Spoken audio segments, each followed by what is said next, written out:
Games Workshop goes from strength to strength as the Warhammer hobby continues to flourish across the UK and internationally.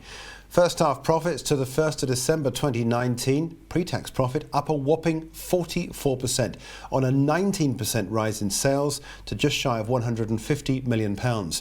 It continues to throw off cash too, reporting that its dividend was to rise from 65 pence to 100 pence per share. The meteoric rise in Games Workshop has coincided with the growth in the gaming industry overall, which has been well documented over the last decade. We've seen Fortnite, a free-to-play online video game, post record sales of $1.8 billion in 2019, the highest of any game in history. Also, as Games Workshop points out, people enjoy the social side of gaming together in person as opposed to playing behind a screen. And this is one of the big interesting things about Games Workshop. It has a very high cost base in as much as it has these small retail spaces on the high street, which traditional retailers say is becoming a burden in terms of overall cost. But the company says that it encourages people to come in, and as a result, they spend in the shops. Let's take a look at what's been happening with the share price, because this is a story in itself.